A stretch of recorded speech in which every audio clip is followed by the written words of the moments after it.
청일전쟁에서 을사조약까지 왜 조선은 끌려다녀야만 했을 운명이었던가? 1895년 청일전쟁이 일본의 승리로 끝나고 난 뒤에 승리한 일본은 청나라를 조선으로부터 완전히 축출해버렸습니다. 조선은 청나라의 손길로부터 벗어났으나 이제는 일본의 압력에 노출되어서 일본의 요구에 따라 개혁을 추진하는 길로 들어서고 있었습니다. 일본은 1904년에 와서야 러일전쟁을 도발하면서 조선을 완전히 장악했고 1905년 그 전쟁의 승리를 확인함과 함께 조선을 보호국으로 삼고 국제사회의 인정까지 받게 되었습니다. 여기서 의문이 듭니다. 첫째, 청일전쟁 시작도 하기 전에 조선 조정을 장악한 일본은 왜 계속해서 조선을 그들이 의도하는 바에 따라서 이끌어가지 못했는가? 그들의 목적을 달성하기 위해서 러시아를 몰아내야 하는 전쟁까지 가서 피를 흘리지 않으면 안 되었던 원인은 무엇이었던가? 둘째, 국제사회는 1905년 11월 일본의 조선 침략, 즉 보호국화를 왜 묵인하였는가?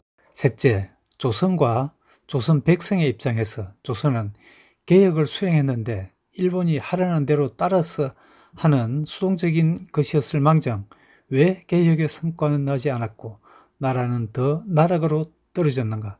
조선의 멸망은 러일전쟁 발발 시기에 이미 결판이 나 있었습니다.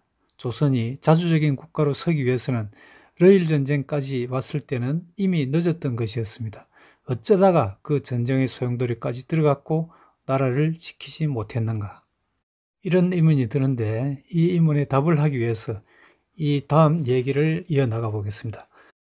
1895년 시모노세키 조약 이후 1905년 러일전쟁 종료와 을사조약까지 조선과 대한제국에서 일어난 일을 심층적으로 알아볼 필요가 있습니다.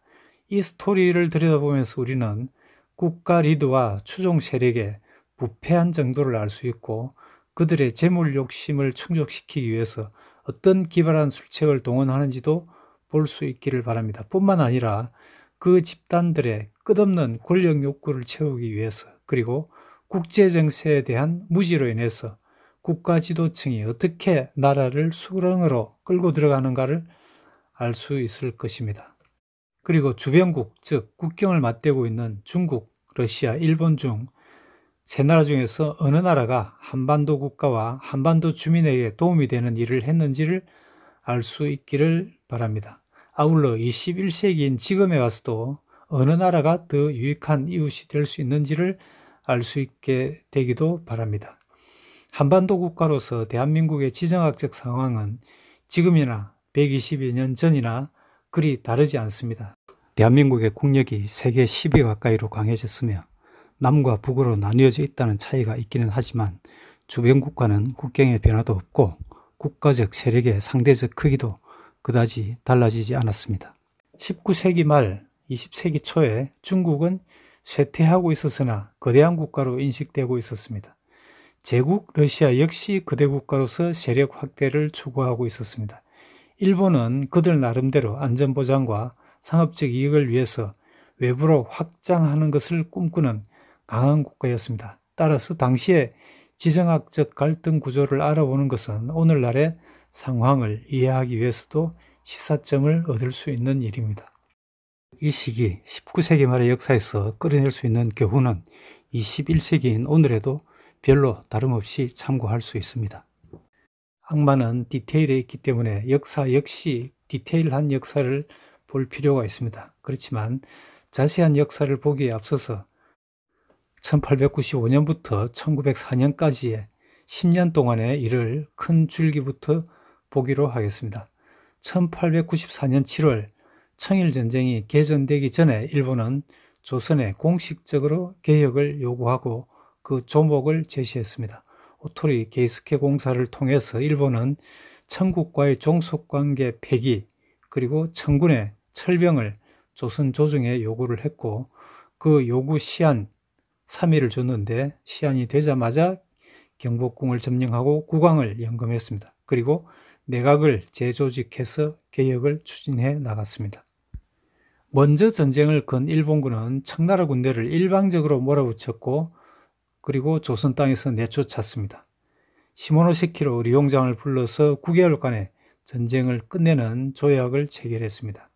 조선을 부하국가로 삼고 이득을 취하면서 조선의 발전을 위해서 어떤 일도 하지 않았던 청나라의 이미지는 전쟁 개전 이전인 1894년 7월 원세계가 한성을 탈출하는 장면을 상상하면 좋을 것 같습니다. 원세계는 평복 차림으로 변장을 하고 수행원도 없이 제물포에서 청나라행 배를 탔습니다. 시모노세키 조약으로 승리를 확인했습니다. 그렇지만 곧바로 러시아의 주도로 삼국 간섭을 받고 일본은 요동반도에서 철수를 하지 않을 수 없었습니다. 이 사건은 조선의 이해와 직접 관련은 없습니다. 그렇지만 조선의 고종과 민비에게 하나의 시사점을 던져주었고 러시아 세력을 끌어들여서 일본의 간섭에서 벗어나고자 하는 아이디어를 얻게 했습니다. 러시아는 청나라에게 은혜를 주었고 조선에게도 기대감을 주었습니다. 고종과 민비는 함께 러시아를 이용해서 일본의 진출을 억제하려는 시도를 하게 됩니다.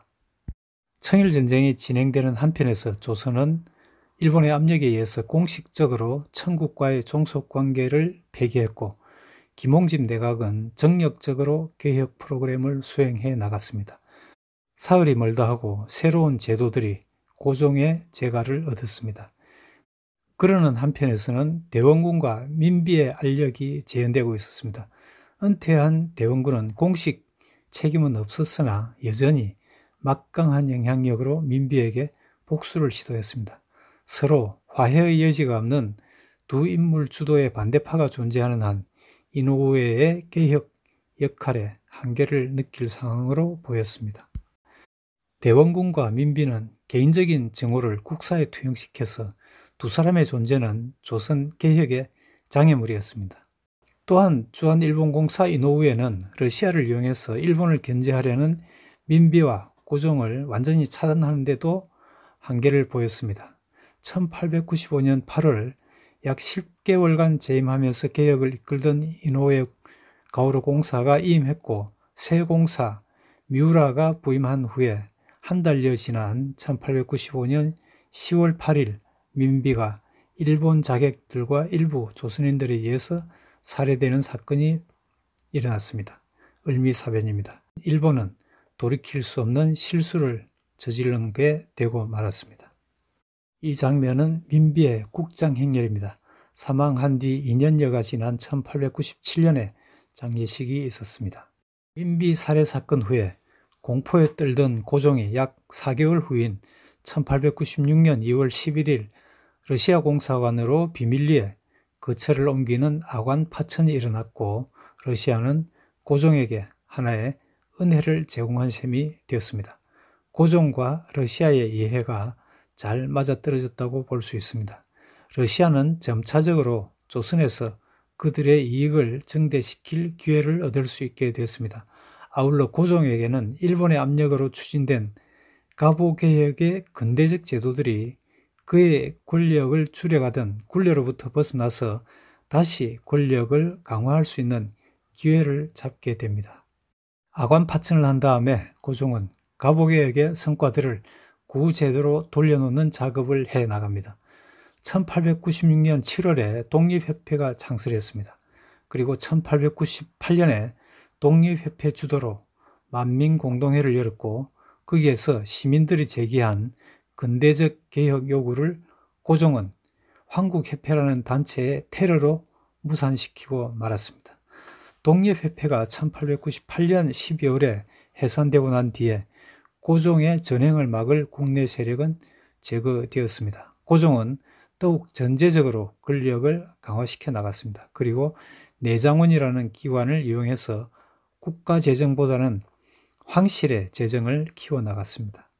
1894년 가보개혁은 일본의 강요에 의한 것이기는 해도 조선이 차근차근 개혁을 해 나갔더라면 그 후에 조선의 진로는 크게 달라졌을 거라고 봅니다. 일본이나 러시아의 간섭을 물리칠 힘도 가질 수 있었을 겁니다. 그런 잠재력을 조선의 지도부가 그들의 권력과 돈을 지키고 키우기 위해서 온몸으로 거부를 했고 그 결과는 국민들의 희생으로 귀결되고 말았습니다. 한편 러시아는 1900년 이화단 사건 진압을 한 후에 그 군대로 만주 장악을 기도하면서 한편으로는 조선을 그들의 영향권으로 편입시키기 위해서 조심스럽게 그러나 주도 면밀하게 그들의 전략을 밀고 나가고 있었습니다. 조선에서 그들에게 신세를 진 고종을 조정해서 그들의 이권과 전략적 이익을 확대해 나가는 시도를 해 나갔습니다. 압록강 벌채권은 따내는 데 성공했으나 전령도조차 또는 조선 재정을 장악하려던 기도 등은 일본과 영국 등의 견제로 성공을 하지 못했습니다. 하지만 그런 시도는 일본의 경계심을 더욱 부추겼고 조선을 그들의 영향권에 두려는 일본과 대립하지 않을 수 없었습니다. 여러 차례 협상과談判이 있었으나 결국 한반도의 진로에 관한 접점을 찾지 못한 상태에서 일본은 전쟁만이 문제 해결의 유일한 길이라고 판단하고 요동반도의 여순항에서 러시아 함대를 공격함으로써 러일 전쟁을 개전했습니다. 1904년 2월 8일의 일이었습니다. 전쟁 개전에 이어서 일본은 한편으로 조선 임의국가와 대한제국으로 바뀌었습니다. 조선의 고종을 압박하여 한일 의정서를 조인했습니다. 그래서 일본의 전쟁 수행에 대한제국이 편의를 제공하도록 법적 장치를 했습니다. 그렇지만 그 이전에 이미 한반도 요소는 일본의 병참기지로 되고 있었습니다.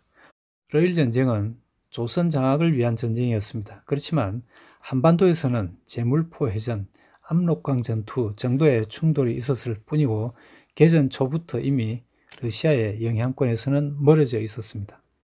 국가로서 기능을 제대로 하지 못했던 조선 대한제국이라는 나라는 일본이 아니었더라도 청나라 또는 러시아의 지배를 받아야 할 상황이었습니다. 이 점 즉 20세기 초에 일본 아닌 러시아가 일본을 패퇴시키고 대한제국을 장악했다면 그 후에 한반도인 우리들의 운명은 어떻게 되었을까 궁금합니다. 1905년 9월 포츠머스에서 미국의 시어도어 루즈벨트 대통령의 주선으로 강화조약이 성립되었습니다. 그 조약에서 러시아는 일본이 조선에서 우월권이 있음을 공식적으로 인정해서 일본이 조선을 보호국으로 삼는 길을 닦았습니다. 일본은 이로써 조선 지배의 마지막 걸림돌을 제거했습니다.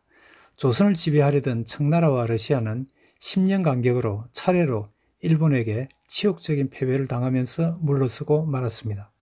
그러나 이 두 나라의 세계관은 130여 년 전이나 지금이나 바뀐 것이 없습니다. 주변국을 차례로 복속시켜 나가는 겁니다. 앞으로도 바뀔 가능성이 크지 않다고 봅니다. 우리가 국경을 맞댄 국가 중에서 그런 두 나라, 그 강대한 나라가 있다는 것을 결코 잊어서는 안 됩니다. 일본은 어떤가 한번 다시 되새겨 보겠습니다. 메이지 유신 이후에 1869년부터 조선을 개항시키려는 시도를 했을 때부터 일본이 조선을 지배하려는 야망을 가지고 있었는지는 확실하지 않은데 개인적인 생각으로는 일본이 처음부터 그럴 의도를 가졌다는 데는 의문을 가지고 있습니다. 설사 일본이 그런 의도를 갖고 있었다 하더라도 조선의 지배계층이 국가를 제대로 경영하고 근대화시킬 기회를 살렸다면 일본이 결코 그런 검은 욕심을 드러내지 못했을 것이라고 봅니다. 정상국가가 된 조선이었다면 일본은 우호관계를 강화해야 될 이유가 더 많았을 것이라고 생각합니다. 그런데 1905년 11월 17일에 와서 일본의 조선 지배가 현실이 되었습니다. 을사조약이 체결되어서 조선의 국권은 일본으로 넘어가고 말았습니다. 곧이어 서울에 주재하던 서양각국의 공사관이 철수해 버렸습니다. 일본이 대한제국을 강점하는데 놀라거나 분노하거나 이의를 제기하는 어느 외국인도 없었습니다. 대부분의 서양 외교관들은 당연히 그럴 일이 닥쳤다는 분위기였다고 합니다. 미국의 주한공사를 역임한 호러스 앨런 박사의 언급을 인용하는 것으로 오늘 이 내러티브를 마무리하려고 합니다. 앨런 공사는 이렇게 얘기를 합니다. 우리가 만약 감상적인 이유로 이 대한제국의 독립을 도와준다면 심각한 실수를 범하는 게 될 것이다. 이 사람들은 스스로를 지배할 능력이 없다. 알다시피 나는 열성 친일파는 아니지만 가혹한 관료들의 압제에서 인민을 해방시키고 질서를 확립하고 상업을 발전시키기 위해서 문명화된 민족이 이 순박한 아시아인들에 대한 통치권을 접수하는 조치에 대해서 반대하지도 않는다. 이렇게 얘기를 했습니다. 그렇습니다. 19세기에서 20세기로 넘어오던 시기에 조선, 즉 대한제국은 스스로를 지배할 능력이 없었던 나라였습니다. 오늘은 여기까지 하고 자세한 디테일을 앞으로 차근차근 해 나가도록 하겠습니다.